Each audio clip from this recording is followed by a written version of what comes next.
আসসালামু আলাইকুম everyone, welcome to my channel. আশা করি সবাই ভালো আছেন। যে যেখান থেকে আমার আজকের সুন্দর এই রেসিপি দেখলাম সবার প্রতি অনেক অনেক দোয়া রইল। আর আজকে আমি তৈরি করি আর তিলের পাপা পুলি পিঠা কীভাবে তৈরি করি আর এখন আমি শেয়ার করবো। সম্পূর্ণ ভিডিও দেখিয়ে নিবা, তাহলে বুঝতে পারবা আমি কিতা কিতা উপকরণ দিয়ার আর কীভাবে করিয়া নিয়ার। যদি ভালো লাগে লাইক শেয়ার অ্যান্ড কমেন্ট করবা। আর নতুন যারা সাবস্ক্রাইব করিয়া নিবা, অলরেডি সাবস্ক্রাইব করছেন যারা, থ্যাংক ইউ সো মাচ। তাহলে সাথে থাকুক, আমি এখন রান্না শুরু করি। আর পিঠা তৈরি করার লাগি প্রথমে যে জিনিসটা আমার ইম্পর্টেন্ট এটা হলো পিঠার পুর। আর পুর তৈরি করার লাগি 1.5 কাপ এখানে গ্রেটেড কোকোনাট নিছি। আমি ফ্রেশ কোকোনাট আমি গ্রেট করিয়া নিছি। আর লাগবো সিজমি সিড, তিল, আমি অল্প পরিমাণে তিল দিয়া দিব। তো ভিতরের পুরগুলা কীভাবে আমি রেডি করি আর এখন শেয়ার করবো। তো প্রথমে আমি 1/4 কাপ এখানে তিল নিয়ে নিয়ার 1/4 কাপ তিল দিয়া দিলাম। এদিকে একটা হাঁড়ি গরম করিয়া নিছি। আর তিলগুলো আমি এখন বাজিয়ে নিব। মিডিয়াম টু লো গ্যাস দিয়া আমি এই তিল সুন্দরভাবে বাজিয়ে নিব। হালকা একটু কালার চেঞ্জ হওয়া পর্যন্ত আমি এইভাবে নাড়াচাড়া করিয়া নিব, যাতে নিচের দিকে ফুড়া না ধরে। খুব সুন্দর একটা কালার আইছে, দেখতে পারা খুব সুন্দর একটা কালার, সুন্দর একটা স্মেল বাইর হইছে। তো এখন আমি এগুলা নামাইয়া নিব। এই যে তিলগুলো আমি বাজিয়ে নিয়েছি, এখন এগুলা ঠান্ডা হওয়ার পরে আমি ব্লাইন্ডার দিয়ে ব্লাইন্ড করিয়া পাউডার করিয়া নিব। এদিকে একটা আমি কড়াই গরম করিয়া নিছি। এখন আমি দিয়া দিয়ার এই যে গ্রেট করা আছিল কোকোনাট 1.5 কাপ দিয়া দিলাম।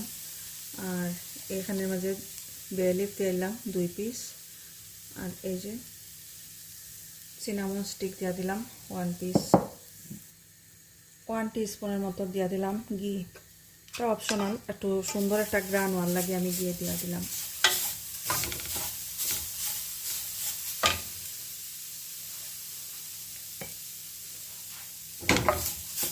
ঘির সাথে ভালো করে মিক্স করে নিয়ে আর এখন দিয়া দিব আমি কিছু মরচা গুড়। মরচা গুড় আসলে কতটুক মিষ্টি খাওয়া এতটুক পরিমাণে দেওয়া। আমি নিয়ারলি 1/4 কাপের মতো দিয়া দিলাম এখানে মরচা গুড়। চাইলে আরও কম দেওয়া যায়, তো আমি এতটুক দিয়া দিলাম। আর যদি বেশি মিঠা খাইতে চান তাহলে আর একটু দেওয়া যাইব।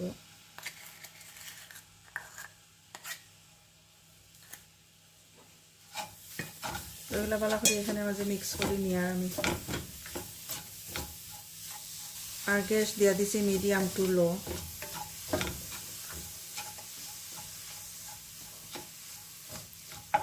এখন দিয়ে দিব তিল, যেগুলো আমি ব্লাইন্ডার দিয়ে ব্লাইন্ড করিয়া রাখছিলাম, পাউডার করে রাখছি, এগুলা দিয়া দিব। এখন দিয়ে ভালো করে মিক্স করে নিয়ে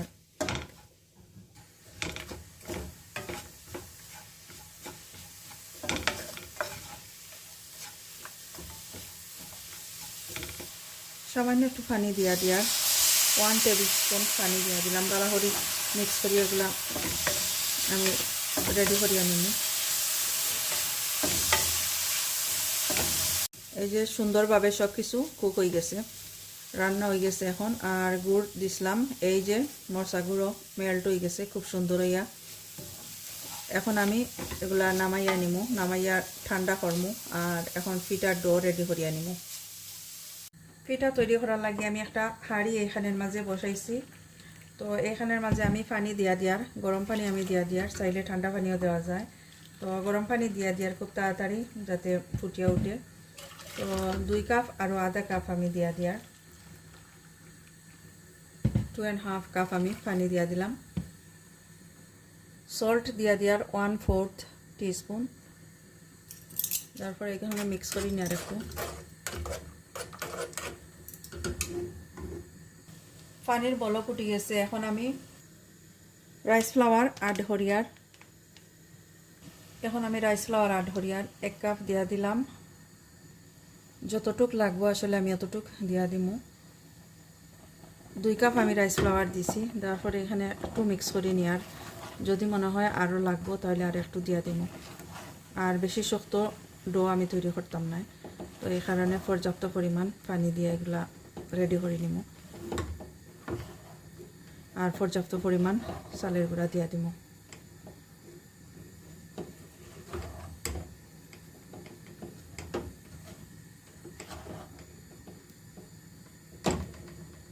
মিক্স করা হয়ে গেছে। 2 কাপ চালের গুঁড়া দিছি, আমি আর দিছি না, যদি মনে হয় আর একটু লাগবো তাহলে পরবর্তী সময় উপর থেকে অল্প পরিমাণে আমি দিয়া দিব। এখন আমি লো গ্যাস দিয়া গুড়িয়া রাখি দিব।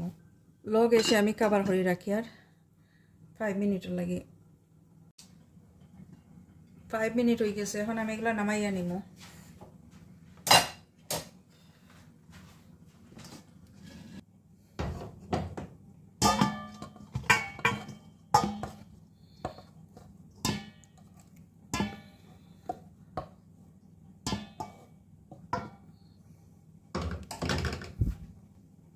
খুব বেশি গরম, তো আরও 2-3 মিনিট আমি অপেক্ষা করবো একটু ঠান্ডা হওয়ার লাগে।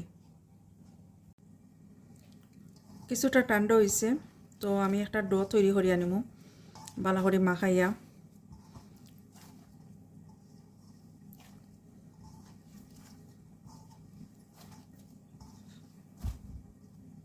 এই তো নরম একটা ডো তৈরি করিয়া নিছি। এখন ছোটো ছোটো করে লেচি কাটিয়া নিব, যতটুক লাগবো আমার অতটুক।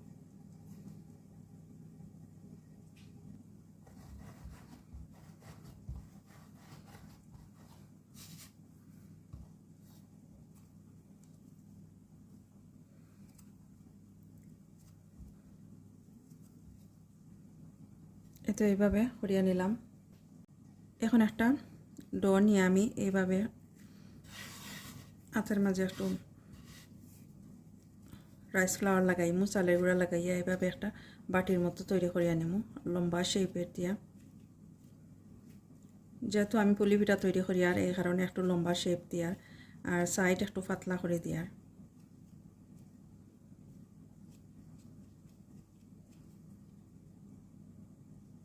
এইভাবে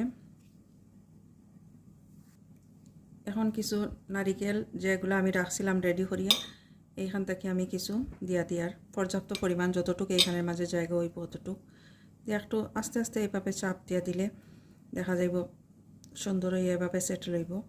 আর এই সাইডটা এইভাবে আমি লাগাইয়া নিয়ার।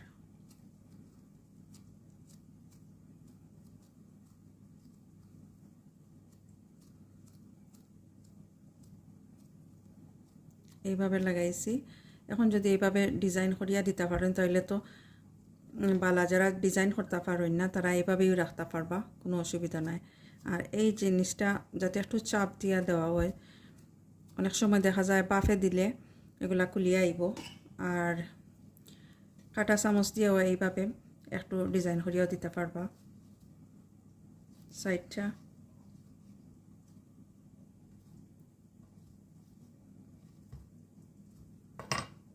এইভাবে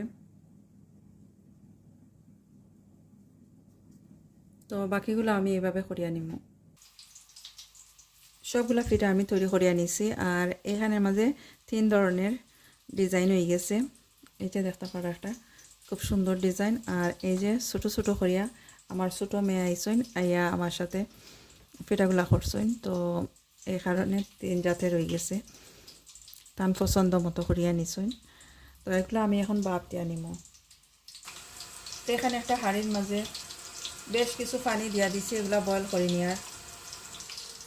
এখন দেখতে পারা এই যে স্টিমার, এইখানের মাঝে আমি পিঠাগুলা দিয়া দিব।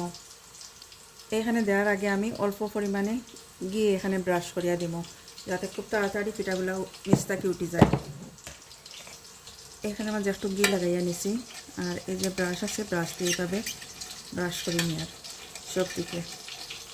তেলও দেওয়া যায়, তো আমি ঘি দিছি, সুন্দর একটা স্মেল আইব এই কারণে।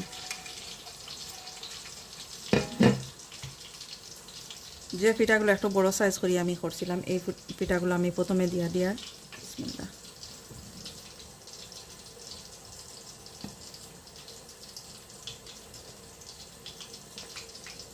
এই পিঠাগুলো নিচের দিকে দিয়া দিলাম। এখন আরও দিয়া দিয়ার মিডিয়াম সাইজ যেগুলো একটু আছে, এগুলো আমার ছোটো মেয়ে করছই না ইয়া। তো এই পিঠাগুলো এখন আমি দিয়া খুব সুন্দর হয়েছে। এখন দিয়ার ছোটো ছোটো যে পিঠা আছে এগুলা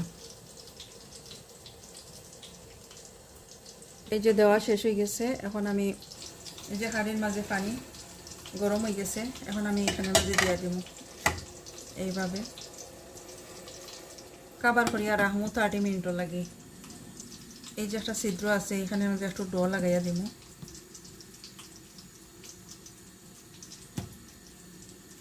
30 মিনিট পরে দেখাইমু কীরকম হয়েছে পিঠাগুলা। আমি কুকার অফ করে লাইছি, চুলা অফ করছি এখন। আর এই যে খুব সুন্দর পিঠাগুলা সিদ্ধ হয়ে গেছে, ভাপ দেওয়া হয়ে গেছে। এখন আমি এগুলা নামাইয়া নিব। এই তো সবগুলা পিঠা আমি উঠাই আনছি, খুব সুন্দর এগুলা উঠে আইছে। আর যদি উঠে না তাহলে একটু ঠান্ডা পানি দিলাইলে খুব সুন্দর উঠে আইবে।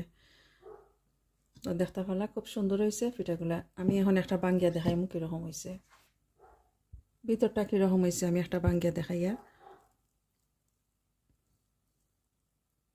এই যে খুব সুন্দর দেখতে দেখা যায় আর খুবই টেস্টি হয়েছে। তো যদি ভালো লাগে আমার আজকের এই video please like share and comment করবা। যারা অলরেডি সাবস্ক্রাইব করছেন থ্যাংক ইউ সো মাচ। আর যারা করছেন না প্লিজ সাবস্ক্রাইব। ভালো থাকা সবাই, আজকে এই পর্যন্তই, এখানেই বিদায় নিচ্ছি। আল্লাহ হাফেজ।